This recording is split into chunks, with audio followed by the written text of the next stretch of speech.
히브리서 1장.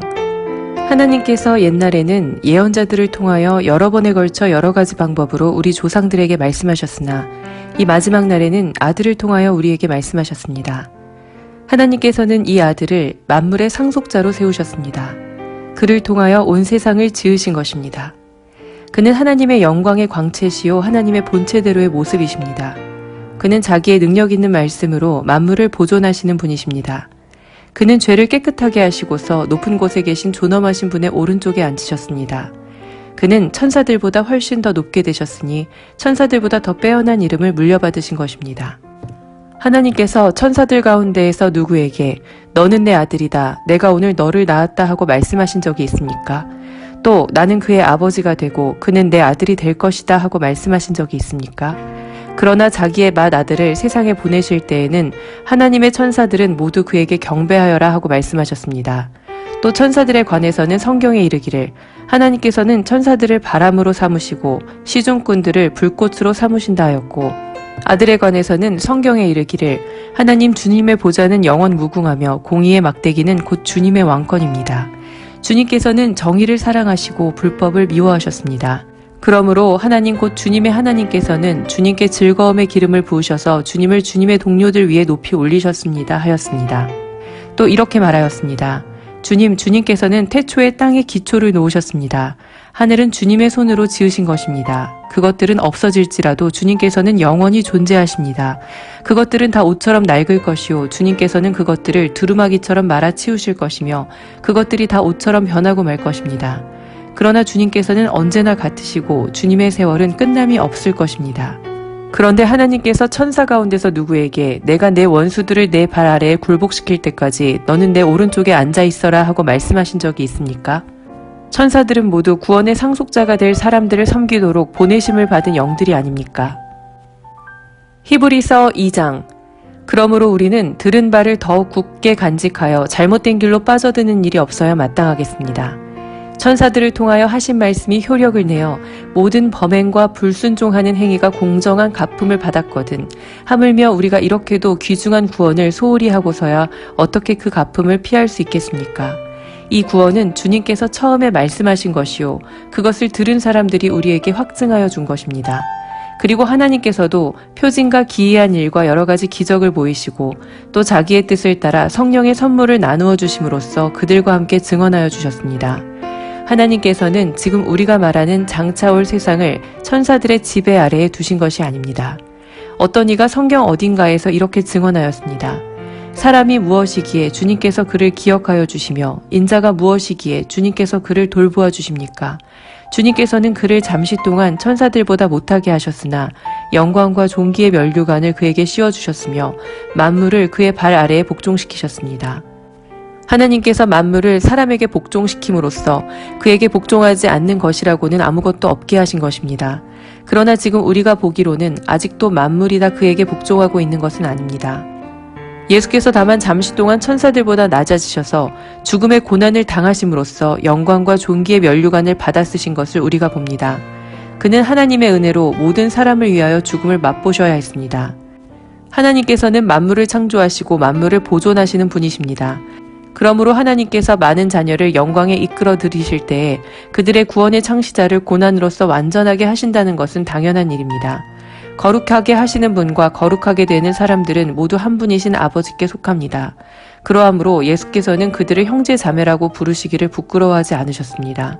그리하여 그분은 내가 주님의 이름을 내 형제 자매들에게 선포하며 회중 가운데서 주님을 찬미하겠습니다 하고 말씀하시고 또 나는 그를 신뢰하겠습니다 하고 말씀하시고 보십시오 내가 여기에 있습니다. 또 하나님께서 내게 주신 자녀들이 여기에 있습니다 하고 말씀하셨습니다. 이 자녀들은 피와 살을 가진 사람들이기에 그도 역시 피와 살을 가지셨습니다. 그것은 그가 죽음을 겪으시고서 죽음의 세력을 쥐고 있는 자, 곧 악마를 멸하시고 또 일생 동안 죽음의 공포 때문에 종노릇하는 사람들을 해방시키시기 위함이었습니다. 사실 주님께서는 천사들을 도와주시는 것이 아니라 아브라함의 자손들을 도와주십니다. 그러므로 그는 모든 점에서 형제 자매들과 같아지셔야만 했습니다.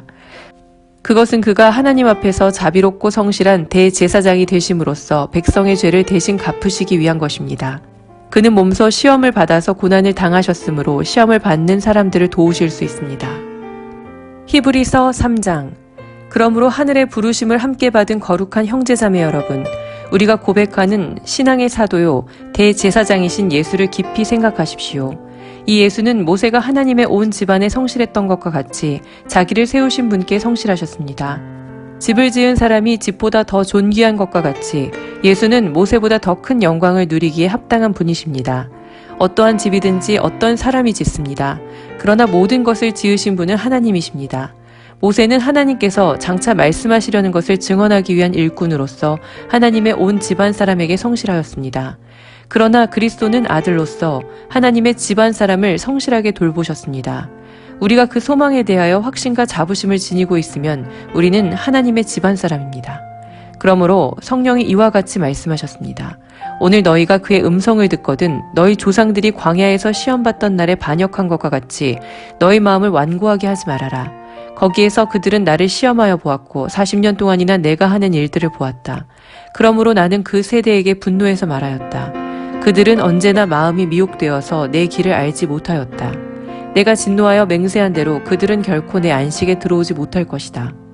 형제자매 여러분 가운데 믿지 않는 악한 마음을 품고서 살아계신 하나님을 떠나는 사람이 아무도 없도록 여러분은 조심하십시오. 오늘이라고 하는 그날 서로 권면하여 아무도 죄의 유혹에 빠져 완고하게 되지 않도록 하십시오.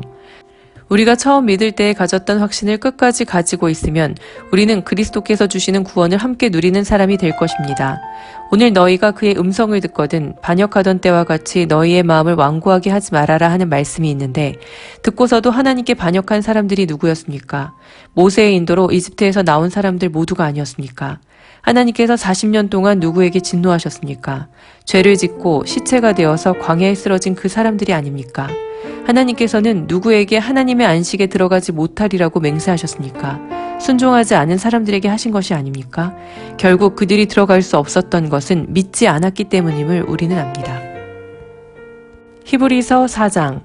그러므로 하나님께서 주시는 안식에 들어가리라는 약속이 아직 남아있는 동안에 여러분 가운데서 거기에 미치지 못하는 사람이 아무도 없도록 두려운 마음으로 조심하십시오. 그들이나 우리나 기쁜 소식을 들은 것은 마찬가지입니다. 그런데 들은 그 말씀이 그들에게는 아무런 유익이 되지 못하였습니다. 그들은 그 말씀을 듣고서도 그것을 믿음과 결합시키지 않았기 때문입니다. 그러나 그 말씀을 믿은 우리는 안식에 들어갈 것입니다. 그것은 내가 진노하여 맹세한 것과 같이 그들은 결코 내 안식에 들어오지 못할 것이다 하고 말씀하신 그대로입니다. 사실상 하나님께서 세상을 창조하시고 모든 일을 끝마치셨으므로 그때부터 안식이 있어 온 것입니다. 일곱째 날에 관해서는 어딘가에서 하나님께서 일곱째 되는 날에는 그 모든 일을 마치고 쉬셨다 하였고 또 이곳에서는 다시 그들은 결코 내 안식에 들어오지 못할 것이다 하셨습니다. 그러므로 어떤 사람들에게는 안식에 들어갈 기회가 아직 남아 있습니다. 그런데 기쁜 소식을 먼저 들은 사람들이 순종하지 않았으므로 들어갈 수 없었습니다. 그렇지만 하나님께서는 다시 오늘이라는 어떤 날을 정하시고 이미 인용한 말씀대로 오랜 뒤에 다윗을 통하여 오늘 너희가 그의 음성을 듣거든 너희 마음을 완고하게 하지 말아라 하고 말씀하셨습니다. 여호수아가 그들에게 안식을 주었더라면 하나님께서는 그 뒤에 다른 날이 있으리라는 것을 말씀하시지 않았을 것입니다. 그러니 하나님의 백성에게는 안식하는 일이 아직 남아 있습니다. 하나님께서 주실 안식에 들어가는 사람은 하나님이 자기 일을 마치고 쉬신 것과 같이 그 사람도 자기 일을 마치고 쉬는 것입니다. 그러므로 우리는 이 안식에 들어가기를 힘씁시다. 아무도 그와 같은 불순종의 본을 따르다가 떨어져 나가는 일이 없도록 해야 하겠습니다. 하나님의 말씀은 살아있고 힘이 있어서 어떤 양 날칼보다도 더 날카롭습니다. 그래서 사람 속을 꿰뚫어 혼과 영을 갈라내고 관절과 골수를 갈라놓기까지 하며 마음에 품은 생각과 의도를 밝혀냅니다. 하나님 앞에는 아무 피조물도 숨겨진 것이 없고 모든 것이 그의 눈앞에 벌거숭이로 드러나 있습니다. 우리는 그의 앞에 모든 것을 드러내 놓아야 합니다.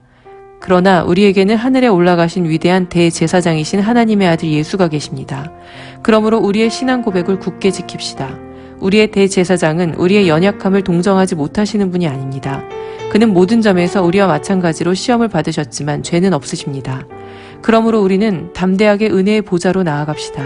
그리하여 우리가 자비를 받고 은혜를 입어서 제때에 주시는 도움을 받도록 합시다. 히브리서 5장. 각 대제사장은 사람들 가운데서 뽑혀서 하나님과 관계되는 일에 임명받습니다. 그리하여 그는 사람들을 위하여 예물과 속죄의 희생 제사를 드립니다. 그는 자기도 연약함에 휘말려 있으므로 그릇된 길을 가는 무지한 사람들을 너그러이 대할 수 있습니다. 그는 백성을 위해서 속죄의 제사를 드려야 하는 것과 마찬가지로 그 연약함 때문에 자기 자신을 위해서도 드려야 하는 것입니다. 누구든지 이 영예는 자기 스스로 얻는 것이 아니라 아론과 같이 하나님의 부르심을 받아서 얻는 것입니다. 이와 같이 그리스도께서도 자기 자신을 스스로 높여서 대제사장이 되는 영광을 차지하신 것이 아니라 그에게 너는 내 아들이다. 오늘 내가 너를 낳았다 하고 말씀하신 분이 그렇게 하신 것입니다. 또 다른 곳에서 너는 멜기세덱의 계통을 따라 임명받은 영원한 제사장이다 하고 말씀하셨습니다. 예수께서 육신으로 세상에 계실 때 자기를 죽음에서 구원하실 수 있는 분께 큰 부르짖음과 많은 눈물로써 기도와 탄원을 올리셨습니다. 하나님께서는 예수의 경외심을 보시어서 그 간구를 들어주셨습니다. 그는 아드님이시지만 고난을 당하심으로써 순종을 배우셨습니다. 그리고 완전하게 되신 뒤에 자기에게 순종하는 모든 사람에게 영원한 구원의 근원이 되시고 하나님에게서 멜기세덱의 계통을 따라 대제사장으로 임명을 받으셨습니다. 멜기세덱에 관하여는 할 말이 많이 있지만 여러분의 귀가 둔해진 까닭에 설명하기 어렵습니다.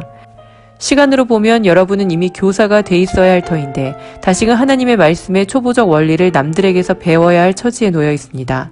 여러분은 단단한 음식물이 아니라 젖을 필요로 하는 사람이 되었습니다. 젖을 먹고서 사는 이는 아직 어린아이이므로 올바른 가르침에 익숙하지 못합니다. 그러나 단단한 음식물은 장성한 사람들의 것입니다. 그들은 경험으로 선과 악을 분별하는 세련된 지각을 가지고 있는 사람들입니다.